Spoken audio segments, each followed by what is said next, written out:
Two dudes with attitudes, let's go. It's the two dudes and our attitudes, ruthless, aggressively speaking, so let's do this. We're Ryan and Denton, they here to get your attention. The 5-star broadcast, shit, start to the ending. Whether it's the E or it's all E, the two dudes with the attitudes to bring the heat. Get the point, yeah, it's on, time to lock in. Listen to the podcast where they get it poppin'.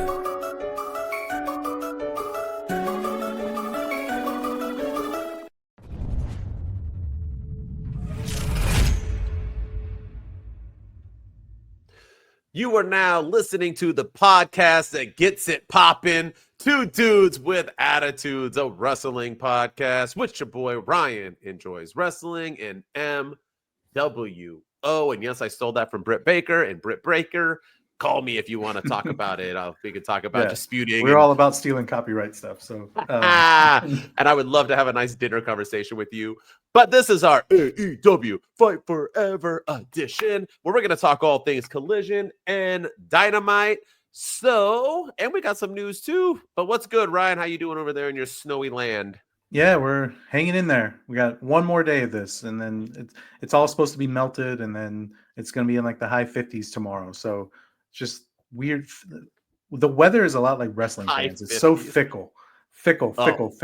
It's true. one day everything's hot and it feels like hell. And then the next day everything's cold and everything's about to freeze. And then the next day it's back to being warm again. So yeah. It's like there's some kind of global warming thing going on in our world. No, that's all a hoax. We can't. Okay, duh. Duh. I forgot. It's so funny too because I like how you said high 50s. So I live out here in Cali, right? Where we're literally burning down into hell, and it's all around me now. But hopefully, the firemen. Props to you guys. Ain't nobody better than a fireman. Put that fire out pretty damn quickly because it burned 10,000 acres in about an hour. Think about that. It was fast. It was burning. And I literally thought my city was about to burn to damn shreds. Bye-bye Magic Mountain. Bye-bye homes. People, my kids' schools, my apartment. I was already like packing up my cats and getting stuff going. But luckily enough, they put it out. But Disneyland on Sunday, it's supposed to rain on Sunday, thankfully, and Saturday out here in California. So hopefully those fires will get put out and we don't get too crazy mudslides. But you said high 50s. I literally just looked at Disneyland highs and it's like 58. And I'm like, 58 degrees? I'm going to need a scarf, 4 jackets, boots. You're like high 50s. I can't wait to hit the beach. No, it's like normally that's pretty cold, but it's warm enough to melt all the snow so we can get all this stuff off the road so we can get out of our house. So yeah, normally I'm not, splurging over high 50s, but I am excited that it'll be warm enough to melt all this damn snow and ice that we have. I didn't know you were locked in your house. Good thing you didn't go all Jack Nicholson on your family, homie. That's how it works. We can go out. It's just been a long week. Nothing's open. No shinings are going on. Nothing's open. That's crazy. Yeah. That is crazy. Some places are open, but you have to. A lot of places have like limited hours. It's like COVID times again, man, where some places are only doing takeout only because of the roads and the weather. So, All right. Well, I'm glad you're safe. I'm safe. And because of that, we get to bring our lovely audience, our wolf pack, some AEW updates. So let's get into it. Two dudes read the news, and we got some AEW news, dude. Let's hear it. It's not great news for All Elite Wrestling, but the rumors are that Ricky Starks, one of my favorite AEW superstars of all time, but Ricky Starks has reportedly asked for his release from All Elite Wrestling, but Tony Khan will not grant the release. So he has not appeared on AEW programming since March of 2024. And he recently confirmed that he has not been out injured. He's been appearing on a few indie shows. He was supposed to wrestle Matt Cardona at an event a few months ago. That got scrapped by AEW, but he's been wrestling on various indie shows and indie promotions. He hasn't been seen since March. He reportedly picked up an option year on his contract, extending it into 2025. But apparently there was a falling out with Tony Khan, and Tony Khan will not grant the release. And it looks like Starks is going to have to wait out the rest of his deal and potentially work some independent dates in the meantime. So this goes with the reports of Malachi Black apparently finishing up with AEW. There's reports about Britt Baker being in hot water with AEW, and maybe she's not going to be used anymore. The Rey Fenix situation, Miro. Sooner or later, TK, you got to look yourself in the mirror and realize that maybe, to quote Dr. Phil, maybe you are the problem, because you there's something going on there. And you said you set out to be the alternative from WWE. Mhm. You always go after Vince McMahon and all this stuff that he's done. This is something Vince McMahon would do and has done. He did this to Luke Harper when he tried to leave WWE. They added injury time to his contract, and it took about 1.5 years off of his career. The late great Brody Lee, and he couldn't go anywhere else because of it. Vince McMahon did this all the time. Tony Khan is slowly becoming Vince McMahon before our very eyes. And this kind of stuff just needs to stop. This is just petty. It's petty and childish. Yeah, I fully agree with you, but it does happen both ways. And we just did our WWE episode, and Alexa Bliss, I mean, you're not using her. And like we said, I know a lot of people go, well, they're getting paid, so who cares? Well, no, because like our jobs, we can get old and continue to do our jobs. I can work with children until I'm dead, but wrestlers, their body is their job. And if they're getting older and wasting away their prime by sitting at home, that's a problem. And these people want to entertain. It's not just about the money. They're doing their job because they love it. So it is a bummer. And I know all you AEW, loyalists out there are just, and props to you guys for sticking through it and pretending like things are great because they signed a max deal. But here's the thing, right? Obviously things aren't going great because people are trying to get out. You don't hear a lot about WWE guys trying to get out. Actually, they're letting people go, and Baron Corbin admitted he was super bummed about it, about how he wanted to stick around. I mean, WWE is cooking right now. They're on all cylinders. Ricky Starks, man, I mean, let him go once again. Just like I said about Trips with Alexa Bliss, that guy's a talent. He's young right now. Don't let him get old. And if you're going to use him, then use him. Keep him and use him. But if you're just going to pay him just to sit at home, don't do that to him. Let the man go. You save your money and let him go. I'm sure he'll end his contract and stop getting paid and go sign with WWE. But yeah, so these wrestlers, man, we got to stop doing this stuff. If you want to hold them due to contract, that's fine. But if you're going to do that, then use them. Don't just you're allowed. Tony Khan has every right to hold them to their contracts. 100. He's not bad in that way. The sense is that if you're not going to use them, that's messed up. So you're wasting away. Like Rey Fenix, not going to use him. He's going to waste another year of his life. And that dude's not too young. You know what I mean? It's just like you're just wasting these people's careers. And that's not cool. That's not being a good person that supposedly Tony Khan is. So yeah, it's really weird because we hear all the good stuff that Tony Khan does with the city of Asheville, North Carolina. FTR at the World's End Media Conference said that Tony Khan sent money and aid to the families in need and that's why he wanted to have the first show on Dynamite on Max in North Carolina, so that that all the proceeds could go to the people suffering over there from the flood and from Hurricane Helene. So he does great things. But then he goes and behind the scenes, he goes and does things like this. He needs somebody to facilitate this stuff. And I know he's got some people working backstage in talent relations. Why are they not handling this? That's what I don't understand. Christopher Daniels, I'm talking to you, which we'll get into him. Yeah, we'll get. Well, right now, let's get into it. You ready? Yeah, it's Collision time. Let's go. And I wanted to start with Christopher Daniels versus Hangman Page. And the funny thing is that I told you how mad I was when Christopher Daniels beat up Hangman Page. Because I'm like, how stupid is that? Christopher Daniels is an old man working in the back. But at least after that, after we had our review, he decided that he was no longer a CEO or a background guy or he's no longer an EVP or whatever he said. Now he's a wrestler again, which I don't get. Because then after this match, he announced his retirement. So now is he back to being an EVP? I didn't get it. But I will say this much. I don't like blood. I was watching this match with my son, Mason. He literally told me to turn it off. He was like, Dad, turn it off. This is gross. He's 10. He was like, I'm not feeling this. And that's what a whole nother thing we could talk about AEW, that why they're not growing and why they don't get huge ratings and why people aren't filling up the stadiums, because of my son never tells me to turn off WWE. He wanted me to turn off this match. But as an adult, you're not going to grow if you can't going to grow for the kids. But here's my thing. I actually enjoyed this match a lot. Hangman Page can do no damn wrong. Christopher Daniels is an OG classic, a great. This was a banger, bro. And I hate blood. You know that. But this they delivered it well. What'd you think? Knowing what I know now, after watching Dynamite and everything too, I loved it. in the moment, I was like, what are we having this match for? Like, what's the point of this? I don't understand.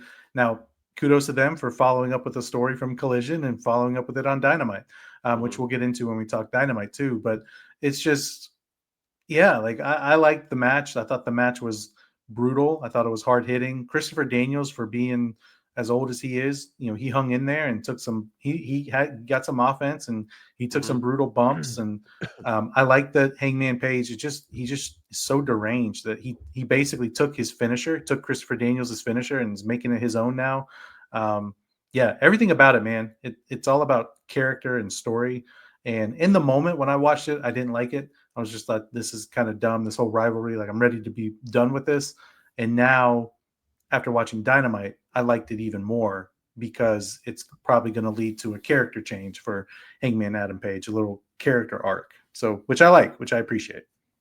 Yeah, and like in our WWE episode, we're talking about Kevin Owens as the MVP of WWE. I think for the past months, Hangman Page is the MVP of AEW. This dude is doing no wrong. Hopefully it earns him a title shot one day down the road again, because this first one I thought was weak, and I don't think he was ready. He's definitely ready now. That man is on another level. Speaking of character changes, you want to talk about that Acclaim segment?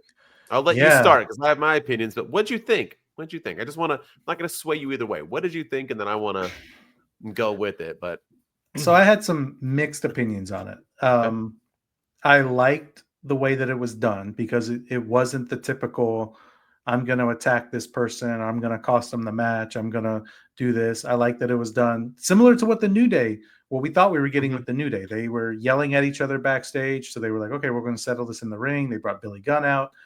My couple of gripes was this episode of Collision was pre-taped, and I feel like that took a lot away from this segment. I feel like this kind of thing should have been done on a Dynamite in front of a bigger stage, in front of a bigger crowd, and on live television so you can generate that heat.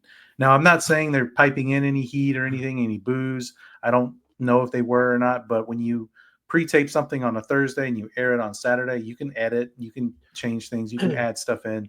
So that kind of took away from it for me for a little bit.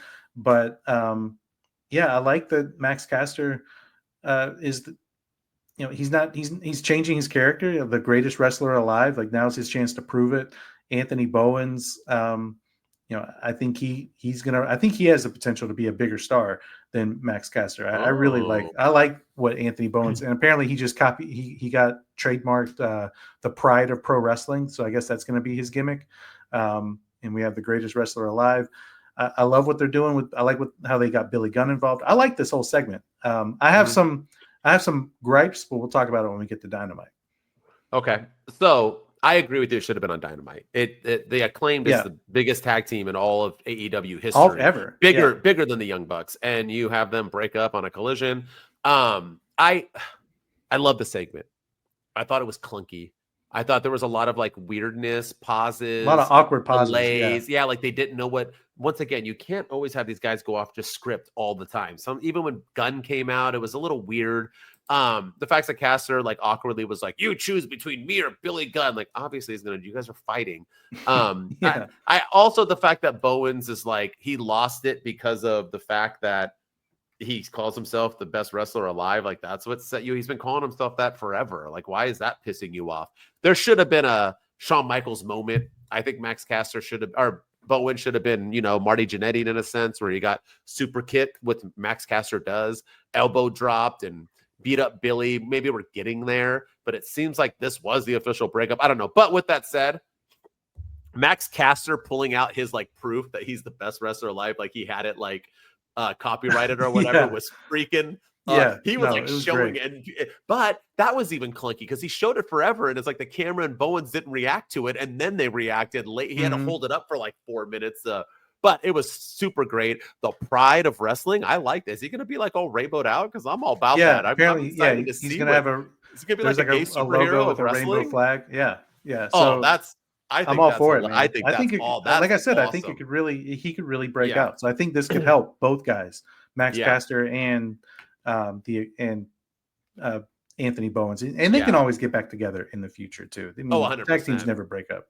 no, forever. But I'm so bummed though. Even though I think it's good for both of them, like I got so much Acclaim merch. Like I got hats and Yeah. shirts. So I'm like, man, wah, wah. But you know what? I had years to wear it. But nonetheless, I agree with you. Good segment. Like where it went. I just felt it was a little bit clunky.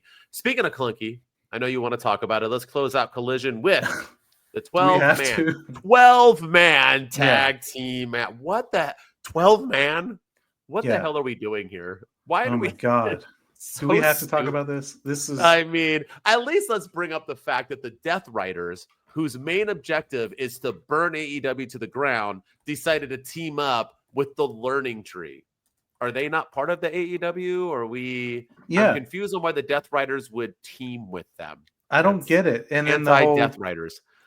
And the whole we want the young guys to step up. So let me go team with a 58-year-old Chris Jericho who looks like he's in the worst shape of his life. And now this is leading to the thing that irritates me. And again, I watched Dynamite before I watched Collision this week. So that probably, I shouldn't have done that. But, we spent last week talking or we were hyping up the arrival of Powerhouse Hobbs. This is his opportunity. He's going to get the moment on Dynamite. He's going to have the title match. It's going to be great. This could be their Wardlow if they don't screw it up. And I feel like they maybe screwed it up now because instead of it being about Powerhouse Hobbs and Moxley, which it should be, in Powerhouse Hobbs and the Death Riders, now it's Powerhouse Hobbs against the Learning Tree because the Learning Tree took him out earlier in the night on Collision. And that's the whole story. Is he going to show up? Is it going to be 11-man? I was trying to do the math. An 11-man tag match instead of a 12-man tag match. And it was just, of course, he's going to show up. We all knew it. Yeah. And the match itself was way too long. Yep. The entrances was just, oh my gosh, like this is ridiculous at this point. But yeah, talk about clunky. It was very clunky. All of it was thrown together. I did like that there was a story throughout Collision, though, so I'll give him credit for that. With will Powerhouse Hobbs be there? Will he not? I just didn't like that we pivoted from Powerhouse Hobbs against the Death Riders to Powerhouse Hobbs now taking on the Learning Tree. Yeah. Once again, great ideas, poor execution. And Collision was a phenomenal episode. I thought this was one of the best Collision episodes I've seen. It was good. It had stories. They even put, like you said, the Acclaimed breakup on this Collision. It did well, but don't ever, WWE or AEW, ever put a 12-man tag team match again. I don't even know if there's ever been one. That was awful. It was just atrocious. Don't ever do it again. There's just too many people, too much time wasted, and it did nothing for anybody. All right, let's get into some Dynamite. You ready? And I'm going to let you start off. Opener. Go. If you didn't watch AEW, you should have if you're listening to this podcast. Yeah. So we don't have to explain it, but break it down. I know this was your segment of the year. Opener. So far, I will say it was this opener between Will Ospreay and Kenny Omega with the Don Callis family. This reminded me of old school AEW. This reminded me of the AEW from 2019, 2020, that of just pure utter chaos, but you love every second of it. And it ends with backstage brawls. It ends with, someone doing a somersault, a moonsault off of a barricade in the fans. Somebody going through the merch table backstage, and Kenny Omega and Will Ospreay standing on a pole and challenging them to a match at Grand Slam. It started off with an in-ring promo between Kenny Omega and Will Ospreay, and I'm going to give AEW a lot of credit for this segment because we didn't do an AEW episode last week, but my unpopular opinion was going to be that I don't care about Kenny Omega versus Will Ospreay because I don't need to know about their beef from New Japan. I want their beef to be AEW related, and AEW did a great job in this segment of reminding me of why I should care, because 9 months ago, Will Ospreay stabbed Kenny Omega in the eye with a screwdriver, and Kenny Omega hasn't forgotten. And I like that they didn't gloss over that. Now, we're friends now, and we're teaming up, and we're gonna take these guys on. Let's team up, like they've done that before, where they've had random people team up with each other when they were just feuding months ago. This time, like they actually had a story, they had an outline, they went back to long-term storytelling. And then, and then the entire segment, I could have done without the referees. I thought the referees were a little cheesy because they weren't having a match. So like No. Aubrey Edwards yelling at Kyle Fletcher, stop! No, not going to let you do that. Like, and trying to it wasn't like they were sending security. They had 2 referees out there trying to break it up. And then the lack of selling. You put Lance Archer through a table, and 5 seconds later he's standing up and he's standing on the stage with Don Callis. And then Kenny Omega and Will Ospreay did a moonsault to a bunch of people down on the floor, and 5 seconds later they're all standing up and they're walking up the ramp with Don Callis. But this segment reminded me a lot of the old school AEW, and kudos to them for giving me a reason to care about Will Ospreay and Kenny Omega, and why I should still remain. I'm over this Don Callis stuff, so I'm ready for this to be done. But I like this opener. It was a hot way to open Dynamite. Better than the typical Orange Cassidy match that they like to start off with. This was the most AEW thing AEW has done. This is AEW in a nutshell. Chaos, stars fighting, no one selling. So this was, this is AEW and a dumb referees out. It was AEW. Like if I was to write down to explain to a wrestling fan what AEW is, I would just show them this match, this opening on Dynamite, and it worked. It was good. This is why I like AEW. AEW doesn't always have to make sense, right? It doesn't. They don't have stories, and so I mean, the no selling. That's just what AEW does, man. It is what it is, and it was good. It was fun. It was entertaining. It got me pumped. Like I said, Collision and Dynamite this week were fire, and I liked it. But I do have to say, dude, we need to be done with the Don Cat. I think we need to be done with just Don Callis and Jane. Doesn't get the heat anymore. People don't care about us wrestlers anymore. And how long are they going to feud with Will and Kenny? Like Kenny Omega was gone forever, and he comes back and he's still feuding with Don Callis. Like, oy vey, let's move on already. I'm sick of it. Like, I cannot see Don Callis feuding with the same people for the rest of my life. Have them feud with anybody else, but we need to move on from that. But other than that, great opening. It was hot, and it was what AEW does. So good on them. It was a good opening. Good opening. Yeah, I thought it was a good way to open Dynamite. And like you said, this was the most AEW thing they've done. And this is what made me fall in love with AEW was stuff like this. So keep this up. True. But now I want to get into some bad, because we got some good, bad, good. This is the only thing I thought was bad on the show. That's Ricochet. I have to talk about Ricochet. I really do, because I get it. I wrote that he is the most unintimidating person in the world, and even with a pair of scissors, no one should be afraid of him. And I had a lot of people in my comments going, well, the biggest psychos are people who don't look like they're strong, and you have to remember that in MMA you don't have to look strong. Okay, well, this is an MMA, and this isn't real. This is literally a 5-foot dude in a turtleneck walking around with scissors, and I'm supposed to believe he's like threatening. And if you're gonna make him threatening, one, teach him how to cut a promo, because when he went backstage and he had Prince Nana with the scissors, that was the most unbelievable thing. It was so bad that Prince Nana couldn't even react scared, because it wasn't threat. It was so bad. But here's my thing. You're trying to make Ricochet like some crazy psycho dude, right? Then why are you making people not afraid of him? He came out and Prince Nana chased him away. What if Nana's afraid of him because he has? Why did Prince Nana chase him away? Like, if you're afraid, you're not going to chase him. If some dude comes at me with a gun or bigger than me and he's threatening me, I'm not going to be like, all right, well, here I go. I'm going to run the F away. Nana should have ran away to the backstage, and he should have chased them backstage, then had him with scissors. Instead, you had Prince Nana run him off. Why would I think in any way, shape, or form Ricochet's going to beat Swerve Strickland? Why? Because he holds a pair of scissors? Is he even allowed to use them in this match? Ricochet has been a waste. I'm sorry, but I know I say the flippities and flippities is boring and this and that, but that's what Ricochet should have been brought to AEW for. I don't know who told Tony Khan and Creative that he was a good promo guy. I like Ricochet a lot. I think when he left WWE, he dug a lot of holes and he cut some stupid interviews and such that made himself and his wife look really, really bad. Nonetheless, I wanted him to succeed. He needs to look in the mirror and be like, hey, guys, this ain't it. Because unless I'm drinking the crazy juice, I'm sure you'll tell me the AEW loyalists on TikTok are loving it. Loved it. But there's no way they loved it. They're freaking lying. There's no way everything I just said was 100% true, right? So you can't love it. You can't say it's true. Everything I just said was true. So it's not good. It is what it is. They're trying, but it's not working. Go ahead. So we talked about the opener being one of the most AEW things that AEW can do. I think this whole thing also was one of the most AEW things of AEW. And here's why. Because we just talked about the Acclaimed on Collision. What was the Collision? What was the Acclaimed saying? Scissor me, daddy ass. We, scissor. They had scissor merch. They had scissor shirts. But you just broke them up, and you don't have Max Caster carry a pair of scissors. You're going to save that for Ricochet.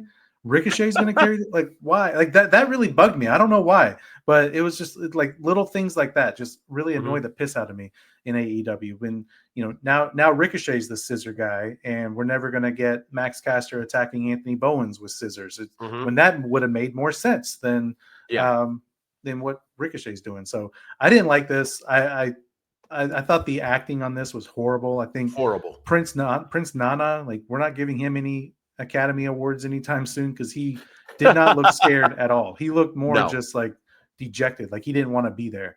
And it was just awful stuff. And I'm ready for these guys. Like I have no doubt that Ricochet and Swerve are going to tear the house down when they wrestle, but whatever they're doing with this character, I liked it a couple of weeks ago when he had the blood all over him and he was going after Swerve that way. I thought that was a good way to get some heat. But since then, they've just really have not delivered. And this segment missed for me too. I'm going to get you with my tweezers because those weren't even scissors. Like, let's be real, those were like golden toenail clippers. They were just like little tiny tweezers. Like, oh, he was also holding it till only like an inch was. It was here's the thing too, right? So here's bad. When people clown that Attitude Era, right?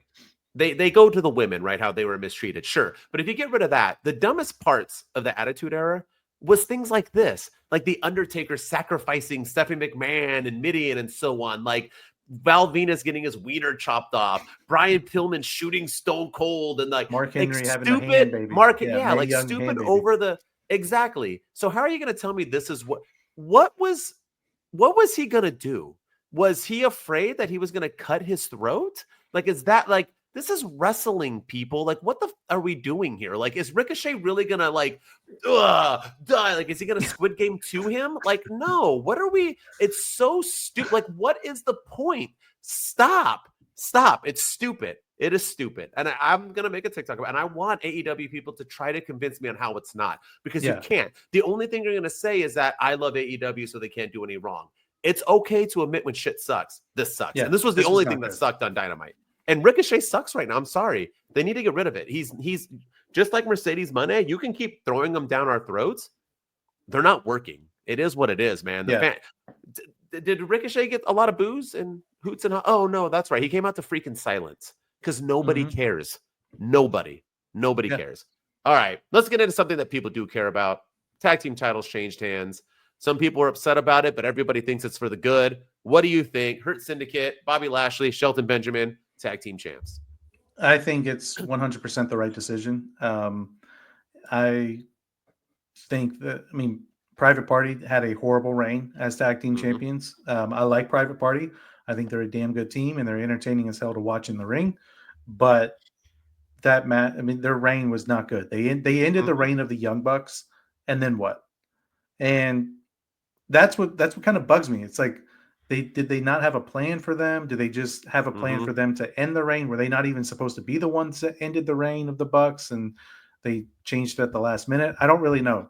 But their fall off, man, that's something that needs to be studied, because they were hot at one point. Private Party, when they beat the Bucks, they were hot, and then they just didn't do anything with them. And then they got involved with the Death Rider stuff, and then that didn't really help them at all. And then, so and Bobby Lashley and Shelton Benjamin, you didn't bring those guys in there to lose. You didn't bring them in there to, you brought them in there to kick ass and beat people down. And eventually, whoever beats them, I hope, will get a big rub from it. And that's what you brought them there for, is to put people over, but do so in a good way. And I think that this was the right decision. Those tag titles needed to go somewhere. They're the best tag team right now in AEW. So why not put them on there and see what they do with them, and let's see who takes them down. Let's see who takes who beats them up and takes the belts off of them. I fully agree with everything you said. The sad part is that Private Party reminded me a lot of the Bucks. Not the Bucks, sorry, the Guns. When the Acclaim were the hottest thing going on in the world, and they lost the tag team titles out of nowhere to the Guns, and you were like, that was stupid, but all right, let's push this young tag team. They did absolutely nothing with it, and then they just dropped the tag titles, and you've never really heard of the Guns since. I mean, they were in their crew, but now they were never the same. Same thing with Private Party. And this is, we keep saying the most AEW thing. Opener, the most AEW thing you can do. Ricochet, this is the most AEW thing once. And that's why maybe I like Dynamite so much, is because that's what I liked about AEW. These are like the AEW things we grow to love, just giving the tag team title to somebody for no freaking reason. And then they're like, oh, this sucks. Let's just have Hurt Syndicate take it. But poor Private Party. I put them as my LVDs a couple weeks ago because I don't even know who they are, their names, because they don't talk about them. They didn't give two shits. And they lost to Hurt Syndicate pretty embarrassingly. And now they're just going to get swept under the rug. It is what it is, but Hurt Syndicate is right. Lashley and Shelton do not need single titles right now. Them being tag team champions are perfect. MVP does not need to be wrestling right now. Him being a mouthpiece, it all works. And I think if done correctly, Tony Khan, this could be big and get that tag team division back to where it needs to be. Because they have a good tag team division. Yeah. You got we had 12 of them on Collision. So there's teams out there. So but I'm digging it. I like what they've done so far with the Hurt Syndicate. I know a lot of people don't like the ex-WWE guys coming in and getting title shots. I'm all for it, man. Private Party wasn't a draw. People weren't interested in them. People care about Bobby Lashley and Shelton Benjamin. So put the belts on. For sure. I agree. All right, let's go. Ending. Talk about it. We had the Death Riders. We had Cope. We had a lot of things going on. This whole episode was the most AEW thing of AEW. And before we get into that, another AEW thing that they liked that they did was we had a Julia Hart versus Jamie Hayter match, and Julia Hart lost. And then they go to commercial and they come back and they're like, here's a promo package of Julia Hart. I'm like, what? She just lost. That's the most AEW thing that AEW can do. I am so happy you brought that up. For one, why the hell did Julia Hart lose? I get she's lost 2 weeks in a row now. I get that homegirl's like popular. You're trying to push her because she looks like Becky Lynch, Jamie Hayter, but you had her lose and then came to a promo with them basically like, we don't need Malachi Black anymore. No, all we're gonna do is kick ass or whatever. They're like, we're here to. Why did he have a ski mask on? And but I don't. Either way, it was like no. I said, "Do you love me?" And she said, "No," but that's a really nice ski mask. So stupid. And it was. How do you have her lose? Why didn't you have that aired beforehand? It's AEW, man. That was production error. That's AEW in a nutshell. Oh my! I'm so glad you brought that up because I watched it like, huh?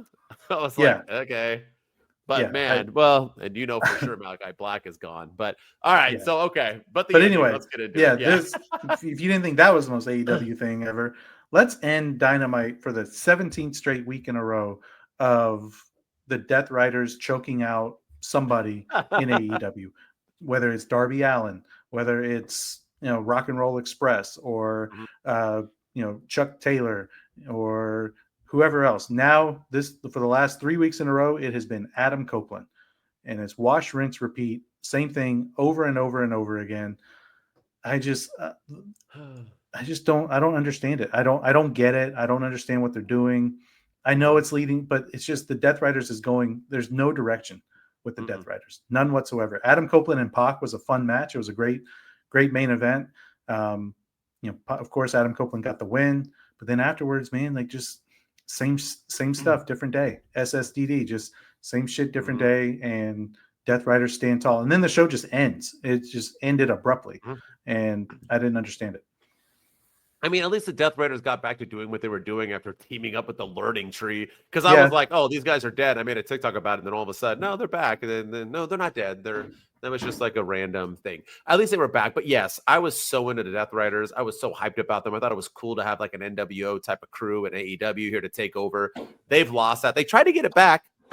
Claudio had like a mic and he took the AEW off and threw it when he was basically telling Homeboy that he needed to go through our Double J. Jeff Jarrett's like, I'm in a fight for the title. He's like, yeah, you got to get through me first, which I like. By the way, Claudio, holy cow, I'm a straight man, but dude, that guy is his body is like he's like tall, skinny, but ripped. That dude is like, he walks. I just seeing him and Jeff Jarrett stand next to each other. I'm like, oh God, like there's no, like he's gonna beat him. I'm like, this is like and I get wrestling, you know, but I just like sometimes when you look at it, you're like, that'd be like Brock Lesnar and Ricochet, and like Ricochet rolls up Lesnar. Like there's just some things where you're like, dude, this is not, this can't happen. No way, Jeff Jarrett. Like you weren't good in your prime. Now you're gonna beat a primed Claudio. But anyway, I did like the way they ended it at least, and I'll get into it. Well, we're about to get into it in our segment, but I'll jump more into what I'm hoping is going to happen with the Death Riders, because I feel like they went a certain direction now. I feel like they're realizing this isn't working, if you get what I mean. Yeah, it just, to me, I just wanted something different. This has been I think this is literally the third straight week of some of the Dynamite ending this way, with Adam Copeland getting choked out. And earlier in the night, you had Jeff Jarrett, speaking of, you had him doing his thing with MJ, the promo, and then he got in Claudio's face, and they got in that altercation. Claudio took him out. Why not have Jeff Jarrett come out? You've been telling this story too, like he's not afraid of the champion. He wants Moxley. Yep. Why not have Jeff Jarrett come out and try to fight off? He just got attacked by Claudio. At least it would be something different. I don't know if I would have liked it, but it would have been something different than what they've been giving us. But it's just been the same stuff each week. And, it takes away from the goodness of AEW. It takes away from the great match that we had with Copeland and Pac. And I thought the match was fun. I thought it was a great main event. But, I just think that they got to do something different. Yeah, well said. Well said. I fully agree. But I do think, like what you were saying, that it's, whatever. I think they've realized now that it's lost and that they're gonna change direction, and we'll get into that in our segment that we're about to jump into. But I think they're real, or at least I think they are. But let's get into it. Who knows, man? Yeah. So that was our week of AEW reviews. I thought Collision and Dynamite were good. I think AEW is cooking. The one thing they need to do though is they need to build those stories. They need to have better storylines, better creative writing. And I think when they get to that, it'll be good. And we also didn't talk about it, but I thought MJF had another good week. I think he did really good on the mic. I don't know if he's moving on from Jeff Jarrett. It looks like he's not, but he is. I'm sure he'll cost Jeff Jarrett his match, which is probably what's going to happen, which I hope so, because but the fact that Jarrett has to like get cheated out to lose the Claudio is insane to me. But I think that's what's going on. But at least MJF seems to be back. Like I said, seems like AEW is getting back to what they're doing, man. Like Adam Cole's not injured. MJF is back to cutting good promos again. If everybody can stay healthy and stay out of trouble backstage, this is the best roster AEW's had. They have a lot of star power. They have, everybody's healthy right now. Kenny Omega's back. I think that's injected some life into the company. So in MJF being there 2 weeks in a row, cutting promos in person, none of this on screen at the massage parlor stuff. It's been really just in person. I think that adds intrigue and excitement to the show. So they're cooking right now. They just need to keep it up. And the smaller arenas, brilliant. Stop pretending you're the WWE. You're not the WWE. People can think you have better products, but you're not the WWE. So these small arenas are great for you. They're cheaper. You have more fans in there. It doesn't look like it's a dead arena. Good stuff. That's what they need to do. So starting to get on that right page. But let's get into it. We're going to do a little true or false. We don't have a song for this, right? So no song. True or false. We're going to give each other a couple ideas each, and we're going to state if they are true or if they are false. And as always, we start with Ryan. What you got, dude? What do you got for me? We didn't talk about the Australian language segment between Tony Storm and Harley Quinn where they were just speaking Australian. I didn't even know what the hell they were talking about. But so we're going to talk about some Tony Storm right now. So true or false, Tony Storm will bring back Timeless Tony Storm for her match against Mariah May at Grand Slam Australia. So she's all of a sudden going to remember between now and then. Okay, so this is what I'm going with. You ready? I'm going to say false. Okay. Oh, I forgot the sound. Hang on. I remembered. I was waiting. Yeah. There we go. False. So, but I think she is coming. I think she's going to get triggered when she pins Mariah May and wins the title. And then I think she's going to be like, oh, oh, like that's gonna like trigger her memory is the championship, and then she's gonna become the timeless Toni Storm again moving forward. I don't think she should. I also think they should have had it like you said. What I'm hoping happens is that she loses, and then she becomes her like, oh, I just wasn't good enough to beat the best, so now I have to learn from you. And I'm hoping, like what we they're doing with stated, her is great. yeah. So I'm hoping they're not ending it. I'm hoping she loses, and then she becomes her Mariah May. And Mariah May then boosts her, and then she becomes timeless Toni Storm when she finally conquers her in the future and wins the title. That's what I think should happen. But yeah, but I don't think it'll happen in this match yet. No. And if it does, I think it would happen when it triggers. Yeah. I could see like Mariah May in the match cheating or something and using the title and hitting her with it. And that's what jogs Toni Storm back in the middle of the match. And then she brings it back mid-match. But I don't think it should happen. I think they need to play this out. This and Adam Page are two of the best things they have going right now. Play it out a little bit. Yeah, I agree. All right, you ready? Yes, sir. Following up on this Death Rider stuff. So I think the Death Riders are done. I think they've booked themselves. They did not have a plan. I think they had a beginning, but they did not have a middle or near an end. And so I think they brought in Cope for that reason, because I think they want Adam Copeland in the title picture. So, true or false, during the Jon Moxley and Cope match, Christian Cage is going to cash in and become the new World Heavyweight Champion. Oh, it's true. It's damn true. I think I was going to ask you the same question, but I do think Adam Copeland's going to get the win, and then Christian Cage is going to cash in and take his title. I think that needs to happen. That's what should happen. The heat that Christian Cage would get from that would be amazing. He deserves a world championship run before he hangs it up. Never had Adam Copeland versus Christian Cage for a world championship of any sort. So let's make that happen. Let's get that to happen. Let's make that happen. Make it a pay-per-view match. And let it be a multi. I'm okay with it being multi-feud as long as the feud's interesting and it's good. I don't mind if this goes a couple of pay-per-views. It doesn't need to end after one, but yeah, that's 100% happening. Christian Cage is cashing in and winning the world title. It's just a matter of when. Yeah, I say true as well, and I think it's the same way. It's damn true.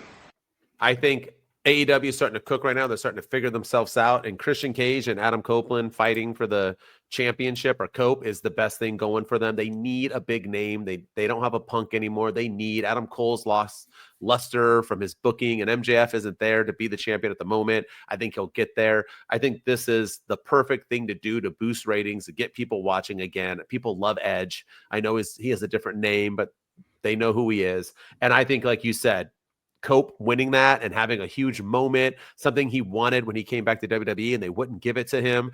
We gave him the title, AEW, and then Christian Cage, bada bing, bada boom, takes it from him. Yes, it's like, and you can have Cope win it back 2-3 months later. That's fine. But Christian Cage doing that, I think that's what's going to happen. And I think even though I love Mox, I think he's phenomenal. And I think the Death Riders were good. I think it's time to move on. I don't think it's helping AEW in any way. So yeah, I think it's time to move on. So yeah, no, I love it. I love it. All right. What's your second one or your last one? So they teased it a little bit on when Christopher Daniels came out to talk to Adam Page and said that he's officially retired. You were my last match. You saw a little character change from Adam Page. Like he looked like he had a little bit of emotion about that. And it looks like we're kind of, and then MJF came out and, or MJF came out to kick the guy out of the ring and cut his promo, and Adam Page came back out and stared at MJF. So, true or false? We are going to get a feud after this Jarrett stuff is done between Hangman Adam Page and Maxwell Jacob Friedman, a babyface Hangman Adam Page and a heel MJF. True. Oh, it's true. It's damn true. And here's why, because Hangman Page is organically becoming a babyface, which is the only way babyfaces should become, because he's becoming a babyface through his hard work, blood, and literally viciousness. They better keep him the same character then, because once again, if you're being cheered because the way you are, don't then Cody Rhodes them. Make them continue to be that person and be who they are. I just think Tony Khan is smart enough at the moment. I think they're trying to book correctly. And if you're talking about putting butts in seats, MJF and Hangman Page, those promos, that match, holy shit, best out of 3? To have them wrestle 3 different times. Oh my god. Take my money, print my money. Yes, please. I say true. Yeah, I'm in full agreement. I think I said this when we did our New Year's resolution episode, but I said I wanted AEW to put together some rivalries, some strict AEW rivalries that I don't care about someone's past from New Japan Pro Wrestling like Okada and Kenny Omega. Like I want Kenny Omega, Christian Cage. I want Kenny Omega and MJF. I want MJF, Christian Cage. I want Hangman Adam Page and MJF. So it looks like we're getting some of that now, and so I hope they feed off of that. I think between Christian Cage and Adam Copeland going for the title, Tony Storm and Mariah May doing their thing, and a potential MJF and Adam Page feud, like man, that's three straight matches that people are going to want to watch, and that's a reason to tune into AEW. So sign me up. All right. You ready for my last one? Yes, sir. All right. Ricochet will stab somebody in the neck with scissors and kill them on cheap. No, I'm kidding. Okay. Are you ready? You brought up that you think Anthony.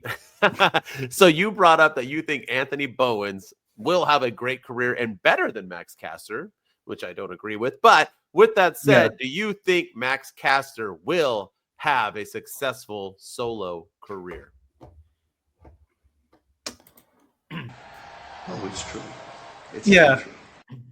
I do. I think he'll have a really solid solo career if he's booked properly, and that's always the big if in AEW. But Yeah. I do see him winning maybe TNT Championship. I could see him winning the international title. I don't think he's world championship material. I don't think he's not going to win the Continental Classic or anything.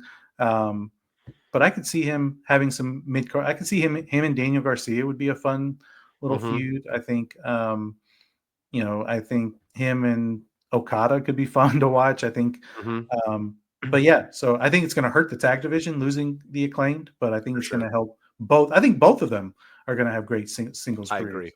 And I think they both have star power. They both are great on the mic. That's the one thing I liked about the Acclaim was not one person shined on the mic. They both shined on the mic. And I think that's going to help them when their solo careers start. So I think both of them are going to do great things. I agree. I say true as well. And I do think it's true. Him beating Daniel Garcia for the TNT title is a great move to make. It helped Jungle Boy, although he disappeared now. It helped Daniel Garcia kind of, although he came out to crickets a couple. I mean, you're once again, you're not booked right. Like Daniel Garcia should be a star. Ricky Starks should be a star. Jack Perry should still be a star. I don't know what's going on right now, but Max Caster could be a star. I don't think he's the best wrestler alive in any sense. I never did. I think it, but I think he needs to go back to rapping too. And I think he needs to go back to his vicious raps where he's like making fun of people because that's where he was best. When the Acclaim were bad guys, when his raps were the best. And I think people will boo him during his whole rap. I think it'll get good heat.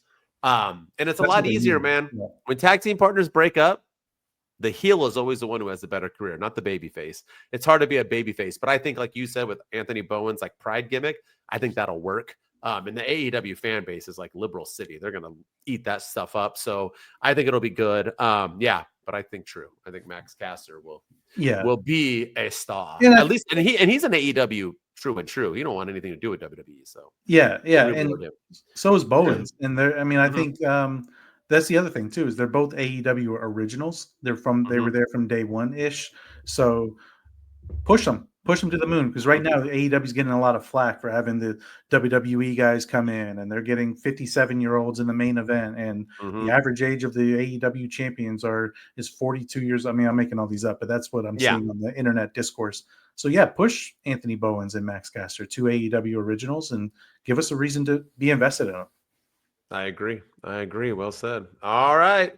That's it for that. And now let's get into our weekly segment where we will choose our least valuable and most valuable dude or dudettes for the week of Collision and Dynamite in AEW. It doesn't mean we hate them. It just means we think they had a bad booked week. I'm pretty sure you know who my least valuable is, but what is your least valuable dude or dudette of the week, Ryan?